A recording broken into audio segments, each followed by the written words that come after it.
Okay, so it's been confirmed. We're going to have two more stimulus packages by the end of 2021. We're going to discuss why this is possible, whether or not it might include that $200 per month stimulus boost for seniors, as well as complete reform to improve Social Security benefits as a whole, and potential timing for these stimulus packages.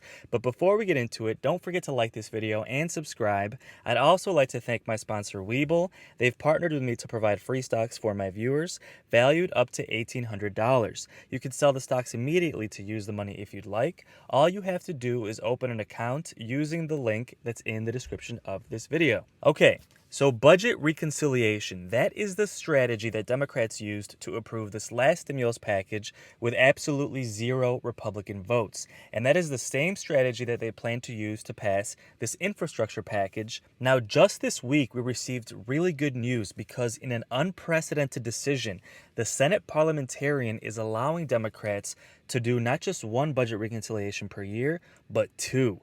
Now, technically, it's never actually been limited to just once per year, but because of all the restrictions in practice, it's only usually been done once a year for the most part. Now, the fact that Democrats can do two per year opens up the door to use the second one this year for that infrastructure package, because remember, the first one this year was used for that last stimulus package. The second one will be used for the infrastructure package, which means next year Democrats can use two more budget reconciliations to pass an additional two more stimulus packages. Now, the good news here is that they don't actually have to wait until 2022. Now, the federal fiscal year ends on September 30th, which means in October they can immediately start working on the next budget reconciliation bill and the next stimulus package. Now, this bodes well not only for the odds of having another stimulus package approved, but to actually have that $200 per month for seniors approved as well, and Social Security benefits reform. Because as it stands now, this current stimulus package is going to focus on infrastructure. Biden has not included Social Security benefits in that package. And for a bit, we were worried that this would be the only budget reconciliation bill. And if the parliamentarian had said that they could only pass one budget reconciliation bill per year, this infrastructure bill would have been done in the next fiscal year, and then we would not have had any more budget reconciliations left to approve that stimulus package, if that kind of makes sense. Basically, now we have two attempts to try and get this done. The first one's going to focus on infrastructure. Now that we have a second chance, we're hoping that Biden will focus on more stimulus, and specifically that monthly boost for seniors and Social Security benefits reform in general. Now, with that being said, there are still a lot of hurdles at play. This budget reconciliation process has a lot of restrictions. Not only that, but we also have moderate Democrats who don't want this package to be done if it raises taxes too much. And we need to increase taxes on the rich to get Social Security benefits reform done, as well as that $200 per month stimulus boost. As you can see, this budget reconciliation tool is a really powerful tool to get things done, but it was never actually intended to override the minority party. A lot of these budget reconciliation bills were done on a bipartisan level with Ronald Reagan, Bill Clinton, but now it's gotten to the point where our Congress is so divided that it is being used as a tool basically to override the minority party from using the filibuster. Earlier in the year, there was a lot of pressure on President Biden to get rid of the filibuster rule to pave the way for Democrats to approve any legislation that they wanted. Of course, this was met by strong opposition by moderate Democrats and Republicans. Mitch McConnell even said a filibusterless government would be a scorched earth situation in which nothing would get done because Republicans would find other sneaky ways to make sure they blocked every legislation possible. And honestly, the filibuster has its place, but the budget reconciliation tool at this point is our only hope at getting things done. But as that video showed you, there are some limitations to this rule. They cannot approve anything that affects policy, but does not affect the budget. So the question is, will President Biden be able to include Social Security benefits reform in budget reconciliation, and would he be able to include that $200 per month stimulus boost? Well, as it stands, it does seem like he could do that. Now, of course, that monthly boost is very similar to those weekly stimulus checks they approved for those who are unemployment, as well as those monthly stimulus payments they approved for families who have children, right? That child tax credit, which is being paid out in monthly payments. Biden could use those same tactics to approve that monthly boost for those who are on Social Security benefits. Now, what about Social Security benefit reform in general? Could he use budget reconciliation to increase benefits for those who are on Social Security? Well, again, as it stands, yes, it does seem like he could do this because this is not just a policy rule. This is actually affecting the fiscal budget, which is the main provision of budget reconciliation.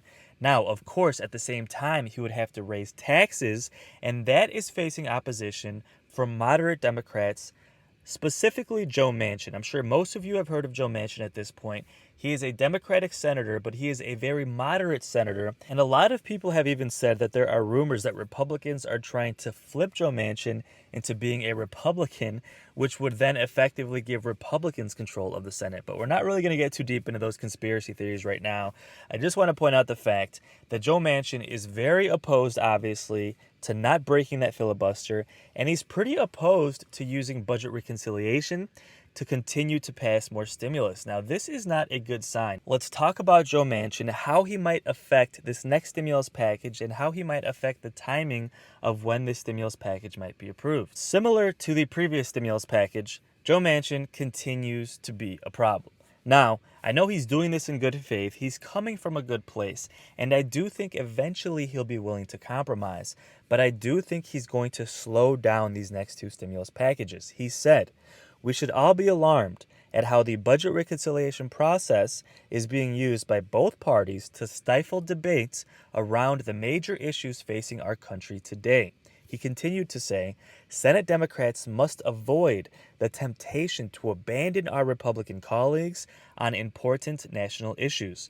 Republicans, however, have a responsibility to stop saying no and participate in finding real compromise with Democrats. If the filibuster is eliminated or budget reconciliation becomes the norm, a new and dangerous precedent will be set to pass sweeping partisan legislation that changes the direction of our nation every time there is a change in political control.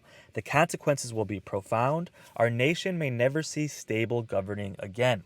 So Joe Manchin's point here is that if each party just uses budget reconciliation to pass whatever they want, we're going to have large swings in policy where Democrats do whatever they want for 2 to 4 years while Biden is in office. Then a Republican takes office and they do whatever they want. And things kind of viciously swing back and forth in different directions, creating an unstable direction for our country. Now, guys, let me know in the comments if you agree. I think he's coming from a good place. He does have a point, and ideally, I think we would want to have both sides compromise and come to a deal to get things done. Unfortunately, we're in a place where Republicans and Democrats will not work together. And we need this stimulus approved. We need that $200 per month approved. And we need benefits reform in general for Social Security so that those who are on benefits are not forced to live in poverty. So current reports are that although Joe Manchin is not happy with the situation, he is willing to compromise as long as President Biden is willing to lower his tax increase on the rich. Now, President Biden has signaled he's willing to do so. Now, the question at hand is, will they be able to raise taxes enough not only to approve the next infrastructure package, but also to approve that monthly boost for seniors and to improve benefits for seniors in the long term?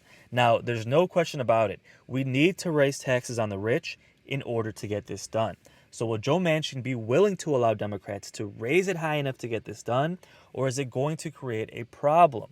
Now, as far as the timing, we need to have the first stimulus package, this infrastructure bill, done before the end of September. That is the end of the fiscal year 2021, and they have to get that done by the end of the fiscal year. Then immediately on October 1st, they now have the allowance to do 2 more stimulus packages because they can do 2 more budget reconciliation bills in fiscal year 2022. And currently the expectation is in October, they'll immediately start working on the next one, meaning they'll get 3 budget reconciliations done by the end of 2021. So we're hoping that that third one, which could be done in October or November, will include reform for Social Security benefits and or that $200 per month stimulus boost for those who are on Social Security benefits. Republicans, of course, continue to strongly oppose any tax increases on the rich and any tax increases on corporations, and this does not bode well for Social Security. If we don't raise taxes, I'm going to be quite frank with you, we're not going to get any increased benefits. And Mitch McConnell is furious that the Senate parliamentarian is allowing Democrats to do 2 budget reconciliations per fiscal year because now Democrats are going to get so much done. They're probably going to reform Social Security benefits. There's a chance they might approve that $200 per month stimulus boost, and they're going to approve this massive infrastructure package, which will also create millions of jobs. So thankfully, Mitch McConnell can no longer stand in the way, and we expect to have this infrastructure package approved in the next few months. At the latest, by the end of September is the absolute deadline, and then the expectation is we'll have the next stimulus package sometime between October and December and get that approved by the end of 2021. Again, hopefully it will include benefits reform or that $200 per month stimulus package. Now, this all depends on how unified Democrats can stay. Now, with this last stimulus package, Democrats were extremely united. They were willing to compromise with Joe Manchin and other moderate Democrats to get this done. And so far, President Biden's administration is off to a really good start. They got the stimulus package done. They're getting these vaccines distributed as quickly as possible. And Nancy Pelosi is optimistic that President Biden will continue to get things done and continue to get these next stimulus packages done quickly. She said that 75 days into the president's term, his American Rescue Plan has already put 150 million shots in Americans' arms and 150 million checks in Americans' pockets. Help is here and more help is coming. So hopefully this continues. Hopefully this trend of Democratic unity will continue for the rest of the year so we can get these next stimulus packages done quickly and hopefully have Social Security benefits reform, which President Biden promised his seniors. President Biden on the campaign trail promised to approve that $200 per month stimulus boost, and he promised to approve bigger payments for those who are on Social Security benefits. So guys, let me know in the comments if you think President Biden should be held to his word. Personally, one of the reasons I make these videos is to make sure that we keep this message going. We need our political leaders to hear our voice, and they need to take care of our seniors, and they need to take care of those who are disabled. So guys, let me know in the comments if you agree. Don't forget to like this video and subscribe if you like this content. Please share this channel with anybody else who you think might find this helpful. I will keep you updated as things develop. We do expect to have a lot of news on these next 2 stimulus packages, so I really appreciate you guys being here with me as we discuss the details of what's going on. So with that said, I'll see you on the next video, and until then, take care and have a great day.